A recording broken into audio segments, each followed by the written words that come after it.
under the golden sun of the Caribbean, amidst the rhythmic beats of drums and the scent of salt in the air. A young woman named AMARA stood on the shores of Kingston, Jamaica, watching the waves crash against the rocks. She had always been proud of her heritage, but lately she had been wrestling with a question that lingered in her mind. Are Caribbean people truly Afrocentric? Her grandmother, Mama Imani, was a storyteller, a griot of sorts who often spoke of their African ancestors, of the ships that carried them across the Atlantic, of the resistance in the hills where Maroons fought for their freedom, and of the Yoruba gods who still whispered through the chants of Rastafari and Vodou ceremonies. One evening, as the sky turned hues of orange and purple, AMARA sat at her grandmother's feet and asked, "Mama, do you think we, as Caribbean people, are Afrocentric?" Mama Imani smiled knowingly and took a deep breath before answering. Afrocentricity is not just about wearing kente cloth or speaking an African language. My child, it is about acknowledging where we come from, embracing the spirit of our ancestors, and shaping our identity with that knowledge. She continued, in some ways we are deeply Afrocentric. Our music, reggae, calypso, and soca, echoes the drumbeats of Africa. Our religions, Rastafari, Santeria, and Obia, carry the wisdom of the Orishas and the spirits of our foreparents. Even our food, Aki plantain, Jollof-inspired rice and peas, tells the story of a people who survived and thrived. AMARA listened intently, but she had also seen another side. Some of her friends dismissed Africa as a distant past, more connected to the Caribbean's colonial legacy than to the motherland. Many had adopted European standards of beauty, and the history books still centered on European conquest rather than African resistance. "But Mama," she said hesitantly, "some people here don't see themselves as African. They say we are just Caribbean, not connected to Africa anymore." Mama Imani chuckled. "That is the legacy of slavery. My dear, they tried to erase Africa from us, to make us forget who we are. But can you separate the river from its source? The rhythms of Africa still beat in our hearts, even if some do not recognize it." AMARA nodded, beginning to understand. The Caribbean was a tapestry woven from many influences, indigenous, European, Asian, but the African thread was undeniable. Some Caribbean people fully embraced their African identity, practicing African traditions, reclaiming African spirituality, and standing in solidarity with the continent. Others saw their identity as uniquely Caribbean, shaped by a mix of influences rather than being solely Afrocentric. That night, as the stars twinkled above, AMARA realized that Afrocentricity in the Caribbean was not a simple yes or no. It was a spectrum. Some walked fully in their African consciousness, while others drifted away, often unconsciously shaped by Africa's enduring legacy. But whether or not they called themselves Afrocentric, the spirit of Africa was always there, woven into the rhythm of their speech, the sway of their hips to the drumbeat, and the fire in their resistance. Africa was in them even when they didn't see it.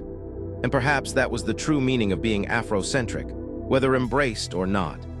Africa would always live in the soul of the Caribbean.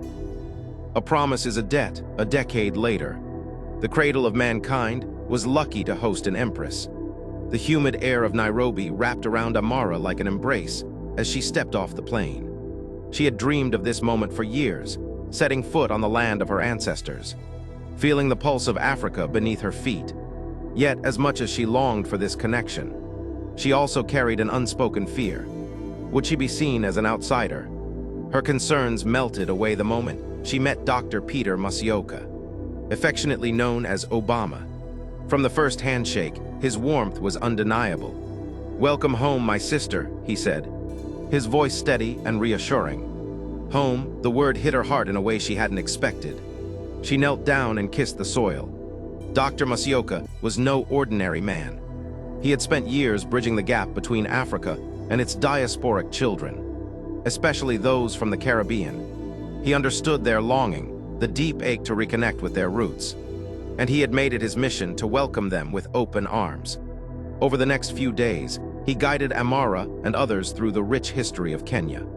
He took them to the bustling streets of Nairobi, where the aroma of Nyama Choma filled the air, and to the tranquil countryside, where elders shared stories of resilience, He introduced them to Maasai warriors, who draped them in shukas as a sign of kinship, and to children who danced to rhythms that felt hauntingly familiar. One evening, as they sat around a bonfire under the vast African sky, AMARA turned to Dr. Masioka with tears in her eyes. "I don't know how to thank you," she whispered. He smiled. "You already have just by being here. Africa has missed you." His words struck a chord deep within her. For so long, she had thought of herself as searching for Africa. But in that moment, she realized Africa had been waiting for her too. As she prepared to leave, she embraced Dr. Masioka tightly. "Thank you for making this journey possible, for reminding us that we are not lost, just returning." He nodded. "Tell your brothers and sisters that Kenya is their home.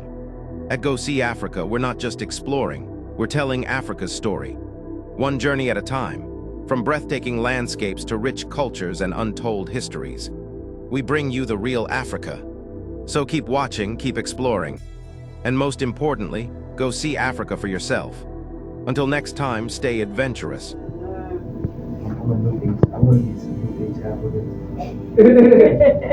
If I'm meeting me, It's content. exactly.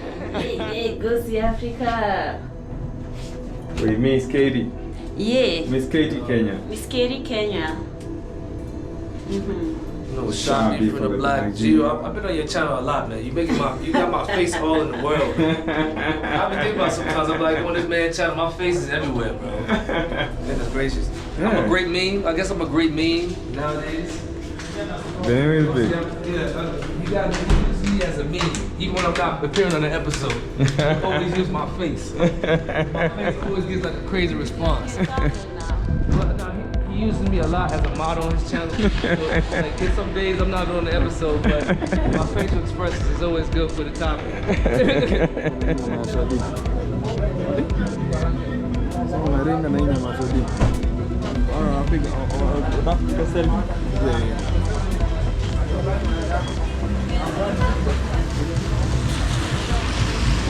Nakuru nightlife. Hey, what's up?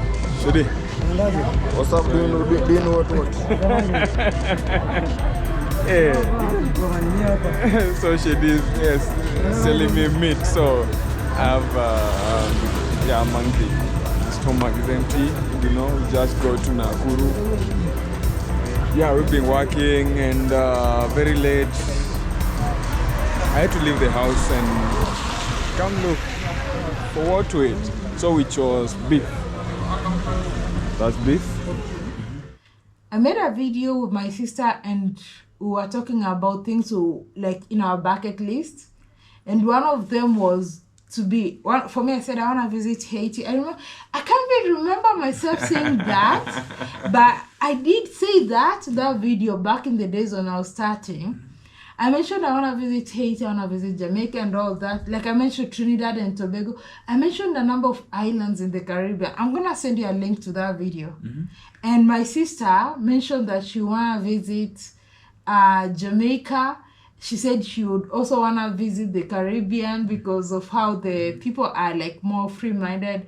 And she said she wanted to wear like, you know, we come from a pretty much conservative society.